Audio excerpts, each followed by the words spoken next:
L'économie sociale consiste en fait à impliquer les salariés dans la vie de leur entreprise. Mais impliquer, c'est comme tout à l'heure quand je vous parlais de la politique, c'est pas dire donnez-moi votre avis et puis je m'en servirai pour me faire mousser, mais c'est votre avis fait avancer les choses. On ne peut pas faire sans votre avis. Donc l'économie sociale, par exemple, vous êtes consultant, vous rentrez dans une entreprise d'économie sociale et solidaire, donc vous avez une certaine part du capital. Donc que vous ayez 30% du capital ou que vous ayez 1% du capital, quand des décisions doivent être prises pour la société, votre voix compte une voix. Donc celui qui a 30, ce sera une voix, celui qui a 1, ce sera une voix. Donc chaque personne participe de façon égale aux décisions.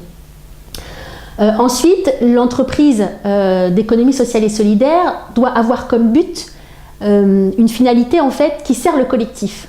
Ça veut dire qu'une entreprise de ce type ne doit pas servir à enrichir une seule personne ou une ou deux personnes. Ça ne peut pas être son objectif. L'objectif, c'est le bien-être du collectif.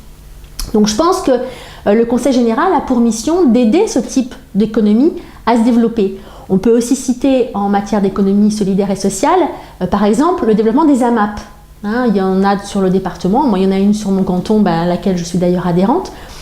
Donc l'AMAP peut permettre de faire vivre un maraîcher qui cultive des légumes, des fruits bio, donc de permettre à la population de se nourrir correctement et peut permettre à ce maraîcher de vivre correctement. C'est-à-dire que le principe, c'est que les adhérents de l'AMAP vont avoir des légumes de qualité, mais vont s'engager, qu'ils aient des légumes ou qu'ils n'en aient pas, parce qu'il peut y avoir des contretemps climatiques par exemple, ils vont s'engager à acheter la production du maraîcher. Ce qui veut dire que tous les mois, le maraîcher va recevoir la même somme d'argent, il va pouvoir faire des projets, il va pouvoir investir et il ne se met pas en danger. Donc ça, c'est une économie solidaire. Voilà. Donc, il y a des alternatives, elles existent, mais il faut absolument que les politiques les aident à se diffuser, à se démultiplier, à vivre.